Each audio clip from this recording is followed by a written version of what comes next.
The Nikki Glaser Podcast. The Nikki Glaser Podcast.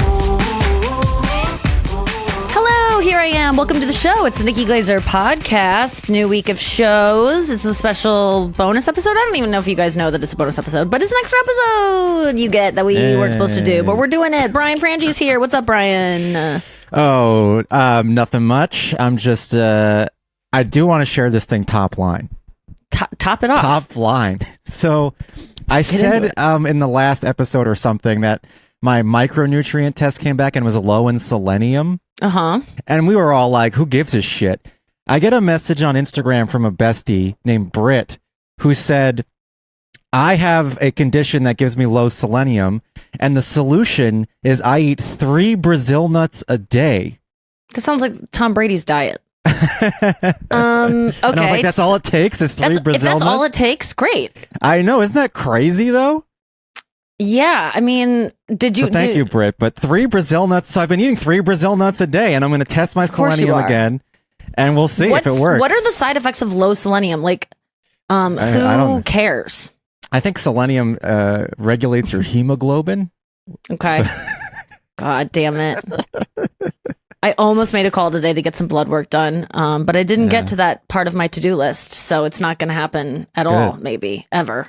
Yeah, probably not. I mean, it's good not to get to stuff like that because it just makes you go crazy. I don't think it would make me go crazy. I think this is the thing. I get blood work done and then I get put on a bunch of supplements and then I start taking them and then they run out and then I don't get them again and then that's it. Wow. And that's the month I gave it a go, and then I've spent thousands of dollars at this homeopathic place. And yes, she did get my period back at one point, and yes, she did seem to balance them, but there's always like some new thing she's given me. At one point it was a vagus nerve stimulator that I spent $700 on that you're like rub on your neck and it pulls your whole face down because it sends a vibration through. My God. Like it's it's like you put it on your neck and then it goes brrr, and it pulls your whole face down because it hits this nerve that makes it all pulled down so it looks like you have a stroke. And that was supposed to like make you less depressed. Wow. But what was depressing me was I had to rub this gel all over my neck to make it work, to conduct it. Yes. And I would forget to wipe the gel off. And so I would have this like just flaky blue stuff coming off my neck, and people would notice it all the time and say, you have something on your neck, and it was just turning into a thing. So I just stopped doing it. And then I can't even sell the thing or give it to Goodwill because it's just going to end up in the trash because you have to get a card to like re-up it. You have to like pay for a subscription to it. What? I blow so much money on just quick fix things that just don't seem to ever work. And I just like when I stick to something, like I like my face serum. I just like the stuff I use. I just want to use, I get new products sent to me all the time. I'm supposed to be using this retinol. I'm supposed to be using a vitamin C. I just want to have a way to do it, and then I want to do it the rest of my life that way. And I just don't, I can't. That's why I got to get off Instagram. I literally, my brain is being poisoned. It's affecting my mental health. It is at an impasse. I think that's what they say, where it's like, it's do or die. I got to get off it. I can't. It's trying to kill me. Doesn't Instagram want me alive so I keep buying shit? Don't they need me to live?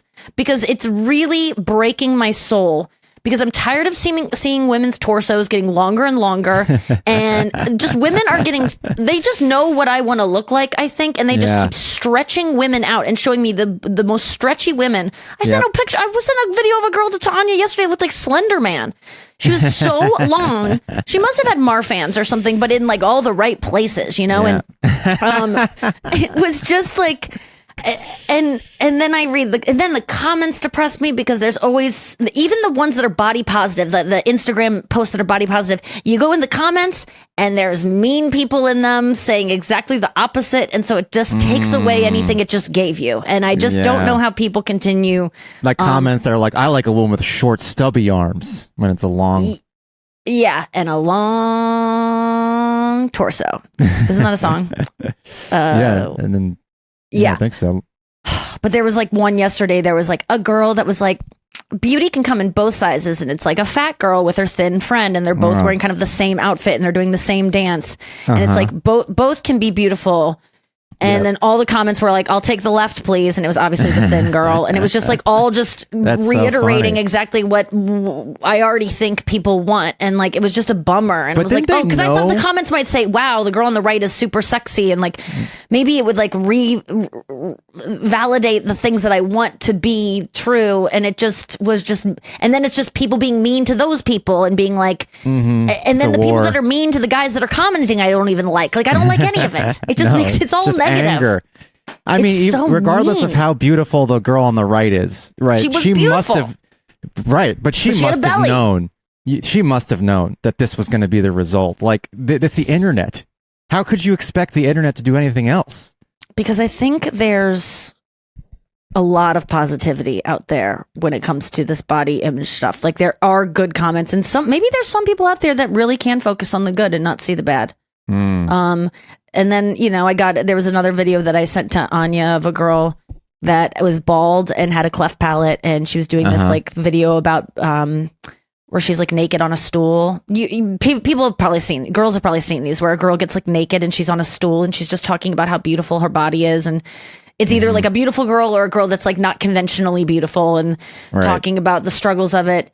And this person said, like, have you ever thought about what it would be like if you didn't look like this or something like this? And the girl was like, I think I'd be I sometimes imagine if I didn't have a cleft lip and if I had hair, and I think I'd be really boring. And I thought that was really cute. And she also, oh my God, it's going to make me cry thinking about it. She was also saying, I'm glad that this is me that has this, because I don't think anyone else could handle having this and deal with what I deal with. And I thought that was really sad and sweet. I mean, that's nice that she's following on the sword there. Is it possible to get the cleft palate repaired at her age, or is it only something you can do as a kid? I think it was repaired as much as it could be, is what it's already been slightly repaired. Yeah, but it's just, it wasn't, it didn't look the way but like I don't want to say normal, because that's not the word you're supposed to use. I don't, it's getting tricky, me talking about this stuff. But I know, my feed is walking in filled with it. minefield right now. I know, but I'm just trying wonder, to be nice about it. I want to push back on this personality comment, honestly. I think that you shouldn't be defined by your lack of hair and your cleft palate. You should have, your personality make you not boring. I think that's what did. Well, I think that's why she has a personality. Because she's bald and has a cleft palate? Yeah, she because developed one. Yeah, right. she's Okay, had so to if she be, was her beautiful, life is she'd be interesting. a boring, dumb blonde to be walking around she talking wouldn't really about have to- gels. Yeah, exactly. Yeah, She wouldn't have I to get it. work Okay. about work on a lot of things. She would just be talking about what green smoothie she's eating that day, and Oh my God. how to do the right split squat or whatever. But I'm that's just my so tired favorite of seeing type of girl. squats. I love a split squat girl. I can't stand. And then there's just, oh man, is anyone else's feed? I'm just talking to besties out there. Just constantly girls teaching you how to put your hair in a ponytail that'll make it fuller. I mean, they are just targeting me so much, and You're being targeted. These girls are no one's my age. Either it's an No. older woman that's like not elderly, but like, let's talk about like in 60s, 70s, who's telling me that old is beautiful, or it's a Yeah. girl in her 20s that's talking about skincare, or and then I always just see hot girls, with their boobs bouncing around doing things, and then like my male friends liking their videos, and I just go, oh, that's all I just see. I don't want to say who, but it's always Yeah, just it's the one same guy seven that I'm guy, like, yeah. oh, all right. He What do you watched think's this, I gonna guess see what's up. happen? I mean, if you're a guy and you like a video of the boobs, you think that girl's going to see that you're liking the videos and something's going to happen. Yeah. Especially if you have a blue check mark, which this person does. Okay, yeah. And that All can right. really help. And sometimes, I mean, I will say this person does get girls like that. So All right, so it's good worth a on 'em. shot. You I know? tell you this, I don't get a lot of videos targeting me of like how to make your ponytail fuller, but every time I do see a girl talking to camera, she is always doing her ponytail. Like, she's there's like never- messing with it in some way. No one's ever doing. They're always like. So I went to the coffee shop the other day, and she's always making a ponytail. Mm-hmm. Or I guess sometimes they're doing like the skincare routine while talking, which has kind of Yes. become a trope now. Yeah. Gives them But- something to do. You've talked about how girls constantly are adjusting their like bikini straps, like they don't have anything. Now I'm seeing it with just like ponytail. Yeah, ponytail mostly. They're looking. It's like they're looking in a mirror and they're talking to you like, "Oh, I just had a quick minute where I could tell you this thing." When it's like, we know that you did 17 takes of this video. And you have to Yes. undo your ponytail and put it together 17 I'm times. Just I'm just tired of these like, dumps that girls will do where it's like them looking hot and then it's like a half-eaten baguette and then it's like a picture of a bed and then it's like a picture of their toe on a cool looking brick like road or something. Like, just show us the tits and show us your outfit and show us like what we want. Like, stop giving us scenery and like this kind of abstract photography that you're trying to seem like you're like artistic, and like they just seem to be sitting around in silence all the time looking to the side and with like and trying on different sunglasses. I don't know what these girls talk about or do. I'm like really confounded at what their lives are like. Yeah. And if it's a mystery. They spend quite a lot of time eating ornate meals in farmhouses, I think. Yes. That's a good where there's point. a launch of something happening. There's always a launch. I'm launching there's so many tequila launches every day. Yeah. There's more tequilas being launched than satellites. Well, that's true. In Miami, in the Florida area. Yeah. And there's a lot going on with NASA, but they're not as much as different tequila brands. No, it's crazy. I can't wait for Gen Z to emerge with the counterculture. Like everything, this happens. There's always phases. It's going to go the other way. And there's going to be a time when everything that's happening now is considered passe, cliche, uncool. Yeah. I cannot wait. I hate this era of the internet. I would rather go back to 2006 era of the internet where we were doing like YouTube web series or whatever. This era to me is like one of the worst eras where it's just like everything. You know what it is? You know what this era is? It's the era of pure capitalism, where every post is an ad or a promotion or a SponCon. Well, what's SponCon? Oh, sponsored content. Yeah. It's and I find myself having to do it. I mean, my social media girl just wrote me today being like, hey, you were off the road this weekend. If you want to like do a carousel post, which is like when you have 10 pictures, that's called a carousel post. I'm learning these things of like what your life was like this weekend. And I was like, I have to promote what my life was like in St. Louis this weekend just to keep it going, just to keep engaged, because I'm a brand that needs to give content. I need to keep doing it. Yeah. And I need to start taking, but this is the good thing about just being able to photograph anything. When you do a carousel, you really can just like have a picture of an Amazon box and people are like, ooh, art. Like you don't have to, like you can put the edge of your couch with like some trash in the background or a grouping of chords or like, you don't need I love to a really, grouping of chords. A like, good grouping. Like really good. what is it called? A murder of chords. It really can just be anything. So I'm trying to like remind myself to take more pictures of bullshit funny. So that I can put it in these photo carousels. Dump highlights from October, and then it's just chords and then you have to come up with like a cool caption that there's too much to do, and that's Can I okay. do a prediction? Yeah. Here's where it's going. Okay. Please. This phase is SponCon phase. The next phase is going to be AI, where all the posts are AI generated by AI for AI. And then the next phase after that is going to be the best phase, which is the response to the bullshit that's flooded the internet. And it's going to be authenticity, where people talk to each other in person. They get off their phones entirely, because it's going to get to the point with AI that you can't trust anything. It's already happened with Google. It's like I can't even use Google anymore. But between the ads and the AI responses, I can't use it. I'm going to have to call people on the phone and ask them how to change the oil in my car or whatever. Right. I have to call my dad and be like, Dad, do you know how to change a muffler? Because YouTube is giving me a bunch of SponCon AI horse shit. This weekend, my dog was kind of having a choking incident. Not really. She was just like trying to hack something up. And I was like, man, I just realized I don't know how to give the Heimlich to a small dog. Like I think I've watched videos in the past, maybe years ago, but let me like look that up. And I'm looking it up, and there's a woman that's like, it's an 11-minute video. And then there's another one that's a 4-minute video. If my dog's no one's looking up how to do the Heimlich on a dog when their dog is not choking, where they just are trying to learn it. They need the information right away. Yep. So let's just make a video 15 seconds long that just starts with the person doing it. But then you can't have an ad break. This woman's like, well, you're going to put your dog on the side, assuming that your dog is not unconscious yet. If your dog is unconscious, you should call. It's just like, bitch, talk faster. I don't want to toggle and have to do the 2 times the speed when my dog is fucking dying. And then I accidentally click on the ad and then it goes to another video. And then it's like, and you're watching Patagonia jackets. Luckily, she coughed it up and it was great. Good. I do now know how to give the Heimlich to a small dog, I think. I would probably break the dog. The dog would probably die of something else in the autopsy report. Heimlich. Yeah. So what do you got to do? That should be her name. You find the part of their, it's kind of like the human Heimlich. And, but then you eventually just like grab their lower legs and start like lifting them up and like shaking. Everyone should watch it. Don't take my advice. I think I know what to do, but I think I wasn't really paying that close of attention.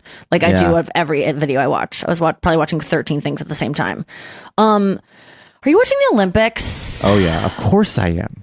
What is of course I am? I don't get this. Well, I like America's Got Talent, Nikki. You don't think I want to watch the Olympics? Oh, that's a good point. Okay. Yeah. I'm watching America's Got Talent too, and it's the season is pretty rough, I have to say. Yeah. I said this already on the show. They're leaning too much into the stories and not enough into the talent portion. And we're getting a lot of kids as a result, a lot of little kids, which I don't think they're thinking this through. We're going to get to the next round of America's Got Talent, and it's going to be like 8-year-old versus 8-year-old. Like it's going to be 8-year-old with cancer versus a one-armed 8-year-old, and they're going to have to say no to one of those kids. Okay. Yeah. Oh, that's tough. Yeah. But you know what? We cry a lot when the kids get said no to, too. And that's okay. Yeah. And no one gets mad at the show. It's just the way it is. Just the way it is. Oh. But the Olympics are, they started. And so did you know this? This might be a Taylor Swift fact that you weren't aware of. Try me. So they did, this was a couple of weeks ago, they did the qualifiers for the women's gymnastics team to get the 5 players who were going to be on the team. And Simone Biles, who's probably most well known for her floor routines, did Ready for It. Okay, you already knew, huh? She used Taylor Swift's song. I watched it yesterday with Chris. Yeah, it was like the first part of it, but then there's no singing in floor routines, and so I was like, next. Yeah, it was amazing. She's but amazing. Then Taylor tweeted to Simone. Yeah. Saying blah blah blah. I liked it. The best recognizes best. I watched the Simone Biles documentary, so I'm slightly invested in her story. What is it about? Is it about the twisties? It's about like what happened in Tokyo. It's about what's happened since. It's about that. Is it about like the doctor? The doctor, yeah, which is probably why she got the twisties. It's about her friendships. It's about her family. It's about just how hard gymnastics is on the body, on the mind, on the spirit. It's really well done. It's a Netflix thing, and because I want to be invested in the Olympics, and I'm not. I even said to Chris, we're watching Simone Biles documentary, and she won her 6th nationals in a row, and I go, what's the world nationals? And he's like, it's the world competition where everyone competes to see who's the best in the world. And I go, what are we doing the Olympics for then? Truly, I need an answer. If we have a competition every year, but then they don't watch it. then work on marketing that better. I just don't get why the Olympics exists if there is already a world competition in every single sport. Yeah, no, that's a really good point. I really don't get it. I'm not trying to. For me, I think it's just so that the USA can say we're the best because we seem to. I saw a medal count and we seem to just win everything. So I would not even be really that interested if I was other countries. I just don't get it. I don't get what it is if there's already a best in every sport. What you're saying is true, and I don't think there's any way to argue against it. However, there's 2 reasons. I think one is so that the International Olympic Committee makes all that money. That's what I'm saying. I think it's a cash grab. But also, the Olympics has this prestige to it that, the other things don't have. We're getting a gold medal in the Olympics. It's just more exposure. It's like, but isn't it the same as the other thing? It's not, because people don't watch the other things, and that's for better or worse. So then let's get rid of the other thing. Well, that's true. I'll get rid of the other thing. That's true. Why do we need both? We don't. Why is there baseball at the Olympics? That's controversial. Not this year. Okay. Yeah. There's no F1 racing at the Olympics. No.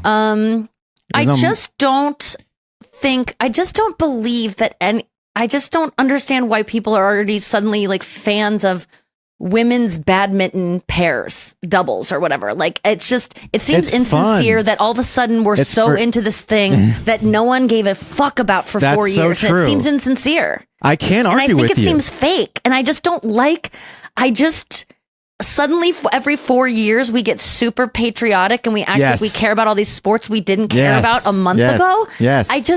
I'm calling bullshit on it. I can't describe it, but it's just how I feel. I do. I'm really right now. I'm super into the women's U.S. rugby team because they're dominating, and they're. I mean, I didn't even know that women's U.S. rugby was a thing until yesterday. Maybe you'll try to sell it on me when we get back from break because I want to enjoy this thing that everyone seems to enjoy except me. I'm feeling left out, and we'll get to the bottom of it. Okay, we're back. The Olympics, women's rugby. Why that? Why did you choose that? Did you just pick whatever was on, or did you actually seek that out? Well, I started to see highlights of the team, and they're just like dominant. They're just dominating, and they're like. Do you understand rugby? Oh, and also Jason Kelsey. I saw a clip of Jason Kelsey. He's now a huge women's U.S. rugby team fan, super fan, and it's because it's a lot like football. And these women are like just running people over from other countries. It's crazy, and it's a lot. There's similarities to football, and I love football. And I just love seeing, I don't know, like when I see Simone Biles dominate, I go, I'm so glad she's from America because I'm so proud that that the American athlete is, I mean, I know that she really has nothing to do, but I like America. I do too, but I'm going to get, I know I'm the only one who feels this way, but I think, how do I say this? I think pride in your country and your city is dumb. And like when it comes to sports, because a lot of sports are just like who pushed these people the hardest and it's just luck. It's like Simone was just born here. Well, and she is when it comes amazing, but if she was from China, would we be into her as much? No, I'd be booing her not? like crazy. I'd say, boo, you suck, Simone. I'd say, you're terrible, that's you communist. Fair. I'd throw eggs at her. I like her no matter where she's from. How about that? I don't like her if she's from any other country except the USA. If she got the twisties and she was from China, I'd be like, good. No, I think I think national pride is kind of lame. Well, that's how we get wars. You know, we wouldn't get wars without that. Unless you felt like you were better than other places. That's true. So I guess it is really helpful. We need the wars. I think it's also nice. It's just I think it's partially like America's Got Talent. I'm being a cynic. I'm being a jerk. And I don't want to be this way. I want to just be able to enjoy it and be invested in. Yesterday Anya sent us on the girls chat of a video of she goes, this made me cry. I'm like in full blown tears right now. And I was just waiting and waiting for when, like, I don't know what would have made me cry about this. This woman just pole vaulted, and I guess she broke a 37-year record. I mean, this is exactly America's Got Talent. This is why I cry for that. So, the Olympics is the pinnacle of human achievement. And when it's and so that is just you're in awe of what the human body is capable of. Yes, you're in awe of the work they put in to achieve these things. And no matter what country they're from, if you see someone break a world record, or if you see someone overcome some adversity to achieve something great, that is inspiring, and that's one reason why. Which is why. But no, it's not. No one's doing anything with this. They're watching it and they're going, "That's inspiring," and then they're not going out and doing it. It's entertainment, though. You're not going to go run faster because you watch someone run. Like maybe. No, I won't run faster. That's for sure. But I'll feel something for 5 seconds. Okay, that's good. And I'm. Let me just try to be like enthusiastic about this. Okay. I'm not so stupid and obtuse that I can't understand why it's emotional for someone to break a 37-year-old record, but I don't understand why my friend Anya was crying about it. Like, I don't understand why I don't do track and field. I don't understand what that record means. I don't To me, it just looked like every other pole vault I've ever seen. I was crying because I'll never have the body that this girl had. I thought that maybe made me tear up. Mean? This means something. That I can't get emotional about this. I don't know what it means, but I feel really left out. I'm not trying to be like everyone should be what I am, because this is not fun to be, but I just don't get it. I don't feel you get searching for it, and I am searching for it. I understand. I'm into football now. I'm watching the quarterback show. I'm understand. If they just talked me through how hard these people work and what it means and how insane it is to do that pole vault, and even on the Simone Biles documentary, they're talking about all these. First of all, they said they renamed a move that she created, but they called it, now they go, if she does the Ingsenbasen double twist with the triple deuce, they're renaming it Biles 2. And I go, didn't you just have a name for it? Didn't you just say what it was? Like, who is Ingsenbasen? And are you just throwing her under the bus? Like, fuck Ingsenbasen. She's from Germany or something. We don't need that shit. I was very confused at how they're I understand making up new moves, but this move seemed to already have a name. But also, I wanna see it slowed down, and I want to see how incredible, because obviously it all looks incredible. Yeah, it's so fast you can't understand it. There's that tweet that gets recirculated every time where it's like one girl said she wants one normal person to be competing in the Olympics so we can just see how fast these people actually are. That's really good, yeah. Because they're all so amazing. But I really just don't I want to see what the twist is and how they go. I want to see how someone learns how to do that over time. Well, you have to watch the full coverage and not just highlights, because then you will get the whole backstory, you will get analysis, and you'll get slow motion replays and everything. All right. And one of the tropes with the Olympics is that they show you some sappy backstory, and then you see them compete, and they try to leverage your emotional connection to the athlete in order to make you cry. And that's exactly what America's Got Talent does. I'm crying because these people won't have anything to do in 4 years. Like, for another 4 years. I'm crying because they won't have a career in 10 years. I'm crying because of, the fact that I don't think they're being paid to do any of this stuff. You have to I'm crying because of the twin bed I see they have to sleep on in the Olympic Village. I'm just like, I kind of just call bullshit on everyone getting excited about this thing that we don't talk about at all in between. And it's the only time anyone gives a fuck about sports besides football. And it just is kind of like, where were you guys the other times? Oh, now you care. If I was like these athletes, I'd be like, do you really care? I would just kind of feel like it was just all put on. So in order to care about, instead of appreciating it, but I guess I should just appreciate it and be like, I think at least that's they care it. once. It's just you gotta let go of the cynicism, and you gotta just allow yourself to enjoy this. It's every 4 years. It's historic. I mean, it's been around since BC. And then it was brought back in 1897 or something. It is also a representation of all countries, besides Russia is not allowed in the Olympics this year, putting aside their differences. Because of the war?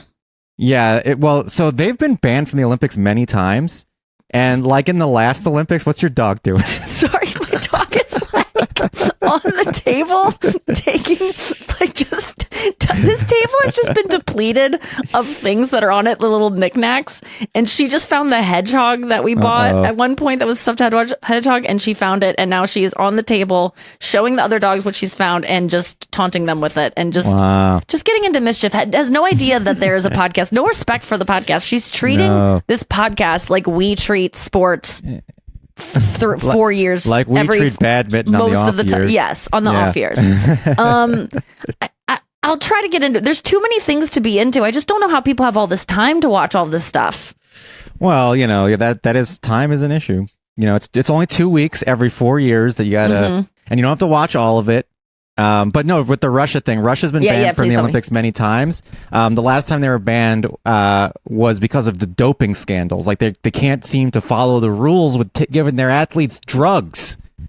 Okay. And they weren't able to regulate it. And the IOC said, well, this time, this was the last Olympics, you're not going to be allowed to wear your country's colors, and you're not going to be able to play your Russian national anthem if your players win, and you're going to have to call yourself, like, I forgot what it was called, like the ROC or something, like some alternate name.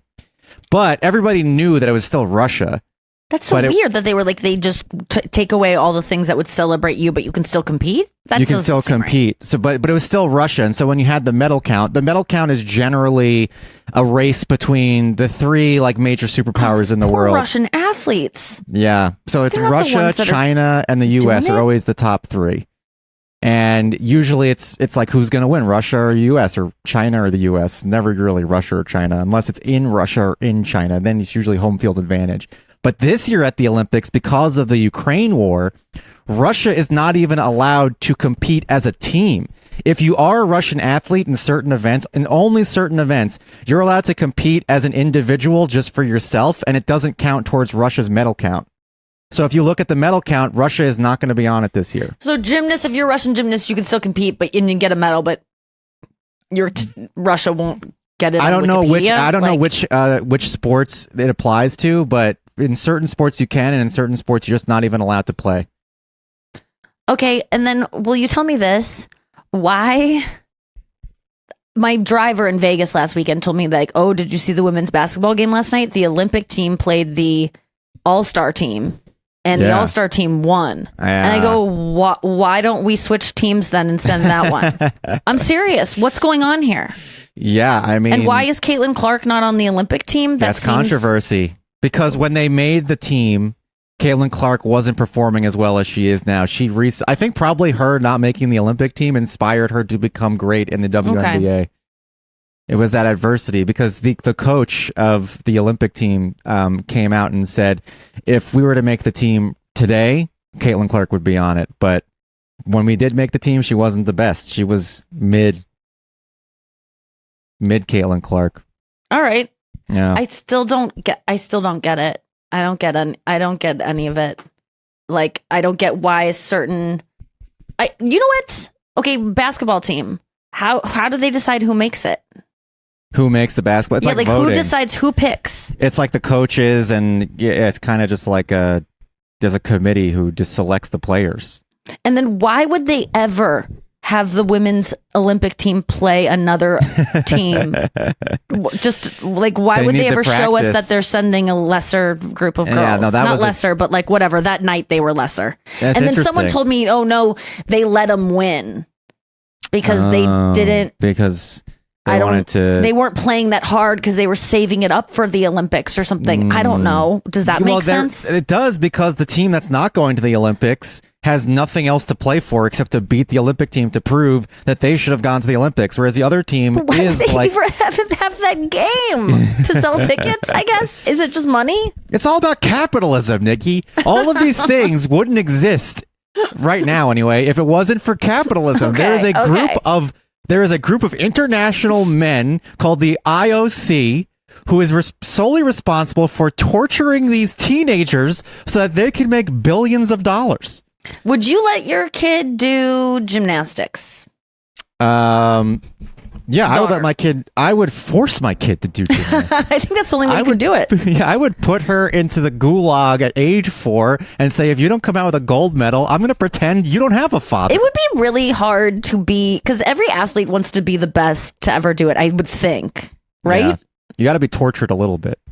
Wouldn't it suck to just be on the in gymnastics right now with Simone Biles, because she is just so above and beyond everyone else? It just would be like, what am I even doing? It does suck. I feel that way often in my life in every aspect. So well, I think you'd really relate to Jordan Childs, who is the 3rd best member of the Olympic team, and she only qualified for one individual event. And the one individual event she qualified for is the one that Simone Biles is best at. So she knows she has no chance of getting a gold medal. Unless Simone Biles explodes, she has no chance. And in fact, Suni Lee got a gold medal last year or 4 years ago for her individual event, only because Simone Biles got the twisties.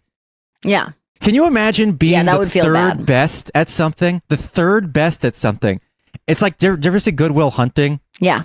So like the Skarsgård professor, who tries to groom Will Hunting, and then not sexually, sorry, groom, but tries to make him a genius. Yes, yeah, and Skarsgård is like, there's only a handful of people in the entire world who can even tell the difference between you and me, and yet Will Hunting is like when he solves a proof for Skarsgård, and then sets it on fire, Skarsgård like runs to the ground and and he's panicked, and because he needs to see that proof, because he knows that he can never imagine the things that Will Hunting can imagine, except he already won the most prestigious medal in his field, and he's like probably the second smartest person, but this other guy is so much better than him. Can you imagine how maddening that must be to be Jordan Childs right now and be like, you're the third best? No, you can't. No, it's worse to be just someone who has no talent at all. Imagine you were beaten and molested and you suck. Imagine.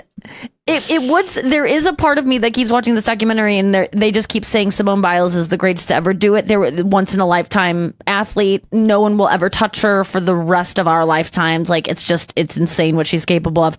And it just is like, why even try then? Because sports is about being the best. I guess we need a bunch of other people doing it to even know what the best is. But it seems pretty, and that would. She's so humble, though. I really like how she handles it all. She doesn't seem to be like someone who carries herself as the best. She seems so normal. I really recommend watching the documentary. And they don't really. I want to understand what Twisties is. It's a mental block that has nothing to do with gymnastics usually, but it's like the yips, and it's like your body doesn't do what your mind wants it to do. And I go, we all got that. Like, you mean like a normal person? Like, my body doesn't do what it wanted to do when I'm doing a simple Pilates class. So I think that I understand it in that respect, but well, it would be like if you started to have stage fright, which is what happened to Steve Martin. If you remember in his book, he got stage fright, and it was like, I can't even go on stage anymore to do stand-up. But it would be like if you got stage fright and the end result of stage fright was that you'd fall off the stage and break your neck. Okay, that makes sense. And you're like, well, I probably shouldn't try because I might break my neck if I do this. Well, I know Nate Bargatze said he got late stage claustrophobia. Yeah. And I'm kind of wanting to get something. I want something that'll make it so things have to change in my life, and I got to change things up. You want to sabotage yourself? A little bit. Doing great. I want some kind of like. Am I? This is the self-sabotage. You're tall poppy right now. Well, no, because then I have an excuse. That's the other thing Simone Biles was talking about, is like when an athlete breaks their leg, everyone's like, okay, yeah, you can't compete. But when you break your mind, it's invisible and no one can tell. And I feel like sometimes I want something that I can like point to as like why I can't do the things I can do. And then everyone goes, "Oh, poor girl," instead of like, "You just suck." You want to be a horse like if that I just needs to be put down. Stage fright suddenly, then it'd be something, even though that's not really tangible. No, I do not wish for that. But the other day I was in an elevator and I was like, "Ooh, this is kind of boxed in," and I was like, kind of letting in claustrophobia. And I was like, let me try to get it right now, and I couldn't get it. No, I just you can't wanted force something it. Interesting. You have to not want it in order to get it. Instead, my quirk is that I'm not interested in the Olympics, and it's not really working for me. It's not that interesting of a quirk. It's definitely not going to, gain you sympathy if you mess up. Yeah, and it's like if you have a terrible set, it's like, oh, don't worry about that. She hates the Olympics. Don't blame her. She doesn't like sports. She's joyless. But there is something deficient in me that I can't enjoy a simple Olympics. Yeah. And I don't get it. No, that's sad. That's sad. I mean, I feel bad for you. I wish you could. And everyone's like stuff. freaking out about Beyonce being USA, and she's in a swimsuit with the USA, and then the teammates are going Beyonce, and I'm just like, I'm waiting to feel something, and I don't feel anything. God, what the fuck? Why am I not? Are you on antidepressants? No. Oh my And it's God. not because I'm not even smoking weed. There's nothing that's like suppressing how, like, if anything, my feelings should be raging out of me. I saw like 3 million likes on this Beyonce video, and I'm like, yes, let me feel it. And then it just like honestly numb. I didn't feel it, and so I don't know what's going on. So what's the last thing you watched or saw that did make you feel something? I cried yesterday, or maybe last night. Oh God, it was so sweet. It was like, that Dodo account that has like stories about animals, and it was, oh my God. It was like a woman that was talking about how she was like, my husband didn't want me to get one, but I got another duck. Because obviously this woman just rescues ducks and chickens. And she was like, and so someone found an abandoned duck. So we took it in. It was this baby duck, and it was getting along with the baby chicken we had. And they became best friends, and they're just like, and they're running around the house together, and they're so cute. This little chick she had and this little duck. And then the duck grew up and he started learning to fly, but he would always come back and hang out with the chicken because they were so bonded. But then one day the duck flew off and it never came back. God only knows what happened to it. And the chicken was so sad that it was sitting next to, they had a dog too, and the dog has a soccer ball that was like deflated and kind of looked like the duck when it was deflated.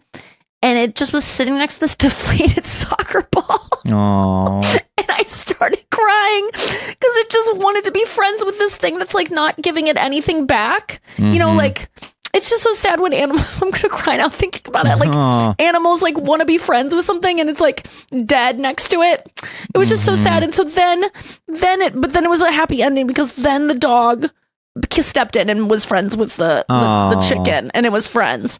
So nice. I mean, if there was like an animal friends Olympics, yeah, I would be so touched by it. This weekend I was actually like so overwhelmed with emotion and distracted because I'm taking care of my parents' dogs, and I realized the number one thing in my life that like makes me more upset than anything is when a dog has an itch like that it can't get.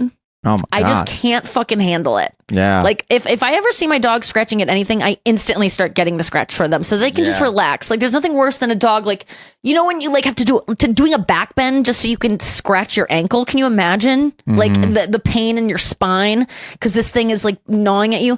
So Marion, my parents' dog, has allergies, and she like back by her tail is just plagued. You can just see her get like jolts of like, it itches, and she starts like going after it. And so I was getting it this weekend, and my fingers have so much Marion asshole DNA in them right now. My finger underneath my fingernails, because I was just scratching her tail all weekend, and it was the only way she was happy. And then she would just be like, she would fall asleep because she was so exhausted from itching that she can't sleep. And so whenever she would get some relief, she would pass out right away. And so I'm itching. And then the second I would just be like, okay, I've been doing this for a half hour, I'm just going to let it go, she would just freak out again. And then she'd start getting under my hand and being like, please. And it was like, I couldn't sleep. I was getting up to like put this lotion on her. I was trying all of these things. I'm giving her allergy meds. Nothing was working. And I was like, I can't function if an animal is uncomfortable or in pain. I can't function. I don't know what to do. And so I was really struggling this weekend with that. And I didn't, like, you have a dog that sometimes feels uncomfortable. Like, isn't it the worst? No, yeah, it's the worst. I can't sleep. There's nothing you can do. You just gotta sit there. There's nothing you can do. Yeah. And you don't even really know what's wrong. They can't explain to you like what they're feeling. No. Yeah. It's horrible. So I'm getting her more. We ran out of allergy meds. That's why it was so bad last night. But I was up late last night, just like she was in our bed, and you would just feel it. You would just feel the bed shaking, and Chris is sleeping through it. Like it's a fucking earthquake going on in our bed because she's just. And so I would get up and I would go to the couch and I would just talk her down, and then she would finally calm down and then seize up again. It was just, it was exhausting. And I like was texting my parents feverishly, like, this is not okay. You handed me like, you're not taking care of this dog. Why is this dog scratching all the time? What's going on? Do you just let her do this? Is she just I was just like, and I'm lashing out at them. They woke up to this barrage of texts from me being like, I texted them both together, and then I individually was like, you are torturing this dog. This dog, I'm taking her back. And like, the truth of the matter is, she's fine. It's not that big of a deal. I just took it on as like, because I just don't want to deal with my own stuff probably. I think we have to go to break. We'll be right back after this. I'm going to go scratch my dog's asshole. What have you been watching besides the Olympics, Brian? Anything good? When I started watching, I've been going to the movies. Oh, really? Yeah. Did you see Deadpool? I just saw Deadpool. With everyone else? I saw Deadpool this weekend. How was it? I'm disappointed in the entire direction of the Marvel Cinematic Universe, and Deadpool is supposed to be MCU Jesus, and I thought that was going to mean something, and I don't think it does. I think it was some tongue-in-cheek self-awareness, and I don't think it's going to amount to much. But are you kidding me? Didn't it make isn't it the number 6 grossing film of all time? Yeah, I think individually the film is fine. But I am upset for the entire Marvel Cinematic Universe and the Disney level cash grab that has oversaturated the market and created this deluge of shitty movies one after the other. And I blame it all on one thing, and that is the multiverse, which I fucking hate. I hate the concept of the multiverse. I hate what it's done to the Marvel Universe. I hate because the multiverse says that basically nothing matters, that if someone dies or if something happens here, that you can always replace that person or that character, or you can go back in time or go to a different universe and something completely different is happening. And that to me is anathema to storytelling. The whole point of a story is to have an arc where things change, and if nothing matters and there's no stakes, and to me there's no story, there's no point to having the movie in the first place. And so when did the multiverse come in? When did they come up with this? Like in MCU or just in general? I don't know. And when did it show up, and when did you go, well, this is bullshit? Well, so it's a theory in physics that's been around for decades, based on like some experiments where, there was like something could be a wave and a particle at the same time. I don't have to get into that, but like, so meaning like there could be an infinite amount of different things happening at once. Yeah, like the idea is that everything that can happen is concurrently happening all at once. Their time is a construct, and there's every time you make a decision or anything changes, then that is a new universe is breaking off, and all these things are happening. So every little minute change, like it could just be like in one universe you have green eyes, in one universe you have blue eyes, in one universe you have eyes that are 1 millimeter shorter. But then in one another universe, I scratched my dog's left ear. In one universe, I scratched his right ear, and then they tear off into different. And then it goes on and spirals out until in one universe you're an octopus, or in one universe you're just shapes. Okay. And I just think that that's just a theory. Everyone's treating that like that's a scientific fact, and it's not. It's a theory based on experiments. That the interpretation of that theory does not mean that. Just because something can be a particle and a wave at the same time does not mean that everything is happening simultaneously, and in one universe you're an octopus. God damn it. Okay, so what does this have to do with Deadpool, and what could Deadpool have done differently? Like, why did you leave going like this was just not good enough? So in Deadpool, mini spoiler alert here. It doesn't have anything to do with the story, but mini spoiler alert if you're going to watch Deadpool versus Wolverine. In the movie, Deadpool flat out says that the movies that MCU has been putting out since Endgame have not been very good. And he says that? Yes. I mean, a lot of the Deadpool jokes are making fun of the franchise? Are meta. Yeah, just meta. It's a whole meta franchise. And he said that one of the reasons why they're so bad is because the multiverse is a bad idea and it's ruined everything. And I thought what that meant was they're going to fix this, and they're going to start making movies that they're going to collapse the metaverse or the multiverse, and they're going to have one thing that matters. And I think that was just lip service. But the most frustrating thing about watching Deadpool versus Wolverine was not the movie itself. It was the audience. Just loud? Well, there's two types of audience members that I think really enjoy Deadpool versus Wolverine. Well, there's three. There's normal people like me that are just watching it and enjoying it or whatever. And then there are super nerds who are there to enjoy like all of the references, and then there are industry nerds who are there to enjoy all the meta Hollywood jokes. And both of these groups of people are so annoying to sit next to because they do this thing. Oh, exactly. Yep, I know exactly what you're talking about. Performatively enjoying. They have to laugh louder at parts that they get that speak to their little niche knowledge. Yep. So that they can make you feel like, wow, that guy behind me is really smart. Oh, he must be an agent because he got that Hollywood joke. Exactly. He must make a lot of money. So there was one person in particular who was doing this. And this person got up, and they were going to the bathroom, so they walked in the aisle going past everything. Yeah. And they walked particularly slowly. So that everyone could like see who they were. Yeah, and while they were walking past, they were looking at the screen, nodding and smiling, and it's like, dude, just go to the fucking bathroom. He came back, And then he did it a second time. And I'm like, dude, you have to go to the bathroom twice in I'm the same dying to movie? know who this person is and like what their job is in Hollywood. Well, I got you know. This is a big ending. Oh, great. So the second time this guy walks by, he turns to the screen and this is insane. He's in the aisle. He already should feel like he's a distraction. He looks at the screen, middle of the aisle, and laughs out loud. So like everyone's already distracted by this guy, and then he does the fucking I'm smarter than everybody laugh. It's so gross. Yeah. And then I look at this guy. I'm looking at his face, and I'm like, I recognize this guy. Oh, I know who this guy is. He's an actor. He's a comedian. Oh, God. And I can tell you who he is, but I don't think I don't want to. I'll tell you who he is off or in Diamond Players Club. But I'm like, I know who this guy is. He is a well-known comedian, or not well known enough to be like a big deal. We all need things in life that make us feel a little special because we're not all Simone Biles, right? Like we need these things that make us feel different than the group, smarter than, better than, and it's okay, and that's why they're there, and little nods that make us feel like, oh, I got that, not everyone else gets it. Like sometimes I'll throw out things in my set that even I know, like I'll say "k," and I know that most people aren't besties in the crowd and don't know what "k" is, but it's not enough to like alienate people. And I would hate if besties were like like really laughed loud at that to make other people feel bad that they didn't get it. I just do it so that there's a little nod for them, and of course you can laugh or whatever. It happens at Taylor Swift shows too, where like I'm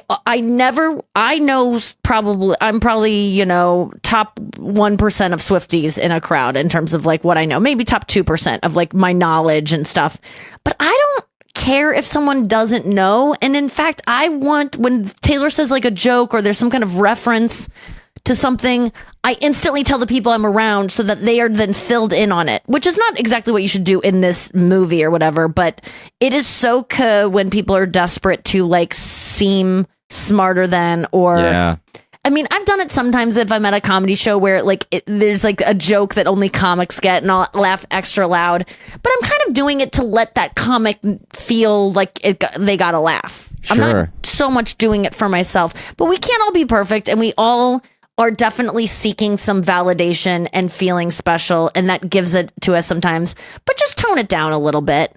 Yeah, and like we know that you're smart. It's also one thing if you're genuinely responding in that way and you're just laughing and you can't help it, like that is okay. That's but different. Yeah, sometimes you can just tell that this isn't genuine laughter. This is the laughter of a narcissist who wants you to know. Like this, one of the guys who was doing it was like, he also cheered a couple of times, and he was literally the only one who cheered. And I was like, I think I'm okay with the cheering. Like he cheered when like Wolverine popped up or whatever. Yeah. And I was like, yeah, or there was a couple of moments like that. They were a little like comic nerd inside baseball, and he cheered. I'm like, that's okay. I don't mind that. Because that doesn't feel as narcissistic for some reason, I guess. Cheering is like a thing to get people together, and sometimes it can be annoying, and I'm like, a guy will cheer, or someone will do something obnoxious in a crowd, and I go, if he does it again, then I'm pissed. But the one time was kind of fun for us all to like laugh at that guy who just shouted out something. Final thought. I was talking to Chris about this actually yesterday, about how people act or they act like they're just phony in some way to get people to like them. And we've all done it. We're all capable of it. And I was like, I think I'm rather vigilant that I really don't ever want to be someone who does that. But it happens to me too sometimes. Like if I'm at a Taylor Swift show, sometimes I will want someone to film me so that I have some footage of myself there at the show.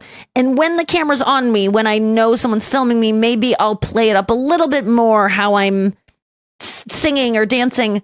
But not really. Like I'm still I still in my head go, Nikki, just try to do what you would do normally. Like, and I always try to keep it not so performative. That's because hard, it's not, though. That's hard. It really is You're hard. You're like a professional at that. And like, I think anybody who's put on camera starts acting strange. Yes, they do. It's extreme. That's like the most difficult thing to do, to act natural when someone's filming you. Yeah, that is true. But I just, it is a tough thing to do and to not be like on when there's a camera on you. And yeah, you're right. It is like a skill to let go of that. But it's, sometimes I wish I could be a little bit more on when a camera's on me. Sometimes I'm a little bit too comfortable, a little too slouched over, a little too just like meandering like I am right now. But I was just talking about that, of just how like people can be phony, but I do want to start going to see movies in crowds more, because it just feels like a social thing to do, and I get lost in my phone when I'm at home, and I want to go see Inside Out 2. Yep. This weekend we watched, what did we watch? I finished Presumed Innocent.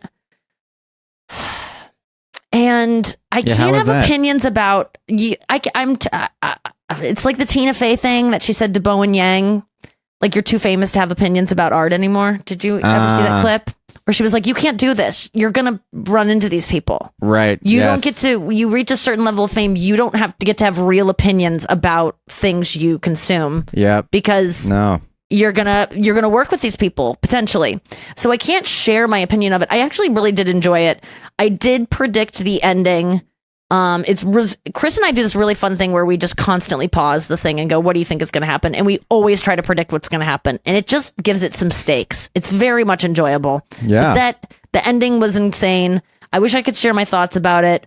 I have really nothing negative to say, except that, like, I don't know why everyone was in love with this girl so much. If you watch Presumed Innocent, like, they're just not showing me how the twist, like, again, with the Simone Biles, like, I want to understand how cool, you tell me this move is cool. And of course, she does a back handspring. I'm like, that's cool. Show me why this one is particularly cool. If you saw someone just do a back handspring and, like, walking around, you'd be like, oh my God, that was the most amazing thing ever. It would blow your mind. Yeah. And then, so when she does this, I'm like, yes, it's cool, but I don't understand why that's so much cooler than what the other gymnasts can do, because it all looks the same to me. What you need is every Olympian to have a little backstory with an animal that you get to watch before they do their event. That would be sweet. a little backstory where, well, or just like, I want to hear about friendships, which I really liked. Ali Reisman, I think her name is, and Simone Biles. Their friendship is adorable. I want to see relationships. I love the quarterback show because it shows like how they meet everyone. These guys, all these quarterbacks are the same. They are so similar. They all meet their girlfriends in college, early college or late high school. And they're with them throughout the whole thing. Yep. And they are all, I love quarterbacks. I'm obsessed with them. I think it's my favorite position. I don't really know the other positions yet. But I got to watch that receivers thing. But I'm obsessed with quarterbacks. And the other night, Chris gave me the best compliment ever. He like paused we were watching the quarterback show, and he paused the show and he goes, I'm not just saying this. I think you'd be a really good quarterback. Wow. I was like, oh my God. I think it's the best compliment I've ever gotten in my life. I think so. Ice water in your veins. You perform when the whistle blows, you perform. And that's the most, you're not going to get rattled. You're not going to, if you throw one interception, you're not going to throw 5 interceptions. You're going to move on. And you are able to consume a lot of information at once. Yep. And make sense of it and pick and choose really quickly what you want to do, the route you want to take. The decision making is the most important. It's so cool. It was the nicest compliment, and I didn't disagree with him. I do think that the show I'm watching, it shows Mariota. What's his name? Marcus Mariota, Patrick Mahomes, and Kirk Cousins. Okay. And they're all just like simple guys. They're not really showboaty at all. I think the receivers are more like coming up with the dances and wanting to kind of be kind of in the spotlight more. The quarterbacks seem to be pretty understated and kind of dorky. Is that a correct assumption? Depends on the guy. Like one of the most popular quarterbacks the last 20 years, Brett Favre. I guess you could say in a way he was a little dorky. Understated. But not dorky. I mean, really? Not dorky? I feel like he was like a cowboy. Well, if you that's all I know about him. Whereas it was like a yellow. His penis was literally like yellow colored. Yeah, well, I guess if you're gonna judge them based on the colors of their dicks, then they're all dorky. I don't know. It just seems like really dorky to send a dick pic. I just think that's kind of to someone who doesn't want it. Like, not only is that like assault, brother, but it's also like it's just a dork thing to do. Yeah, like, not really reading the room. You're right. There is just also. You know what, though? There's just also a lot of Gen Z. Gen Z is like kind of dorky. Like, and popular people are dorky. Like, okay, they've gone beyond nerd culture, and they're just like, yeah, I love anime, or they're like, so. some of the coolest people in the NFL are like anime fans. And they're just like, whatever. They're so cool. I'm Yeah. obsessed. I'm obsessed with Patrick Mahomes. I'm obsessed with Kirk Cousins. Right, the Mariota guy, they're not spending as much time on, but they're so cute. They're so dedicated. They work so hard. Their bodies go through so fucking much. I just can't believe there is a sport where these guys get essentially like in a car accident every single day and it's illegal. I can't believe it. And they work like it's so this show Quarterback is so fascinating to see the training they go through and their diets and just the how they have to memorize all the plays. I don't understand plays at all. I don't understand how they can say all these things really quickly and everyone understands it, because there's got to be you got to assume there's one guy out on the field who didn't do his homework and doesn't know what that play is and is just like, whoops, and is too scared to ask, right? Yep. That's gotta happen sometimes. Or gets confused. Yeah. Yeah. I mean, that happened a couple of times to our boy Rodney Thomas last season, and that's why he lost his starting position, because he just got confused with the coverage. Oh, is that what it's called? When you get the coverage? Well, for is him, like the play you pick? He's a defensive player, so the defensive play is usually called the coverage, and he's a safety, and he mixed up his coverage with who was a Pro Bowl veteran guy, and so it's clearly his fault. Did it twice, and it was in really important moments in the games, and that's why I can't imagine it wouldn't happen all the time that these guys are not like these guys are famous, they're making millions, they're suddenly like have a lot more responsibility, things to do, they have families, and then they have to study this playbook. And I know, and Chris keeps going, Nikki, it's their job. It's all they've done their whole lives. It's their job. That's how they do it. And I'm like, but it still seems rather complicated. It is. Even there was one scene where Patrick Mahomes had to ask the ref, is it cool if can quarterbacks be in motion during the what's it called? Pre-snap? When they're throwing the ball back between the legs. The hike? Yeah, like you know how snap? like right before the hike they start like running around, like there's the defense will start going like run and then run back. Yeah, they can be in motion. Mm-hmm.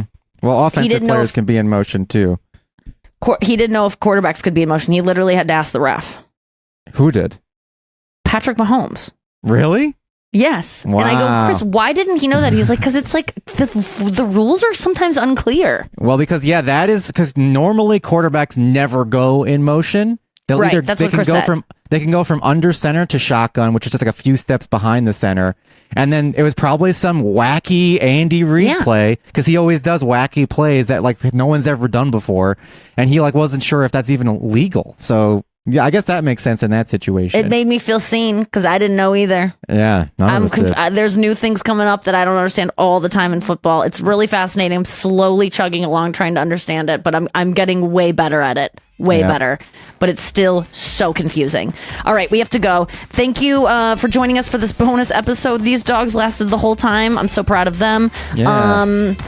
She got the hedgehog off the table. We talked about the Olympics. Bestie, send me clips. Try to get me to cry about the Olympics. I want to be on board. I don't want to be left out. I'm not trying to get you on my side. I want to be a part of this national emotional moment that I seem to be unaffected by, and I want in. So get me in. Let's see if you can do it. We have more show coming up this week. We'll see you then. Don't be cut. Bye.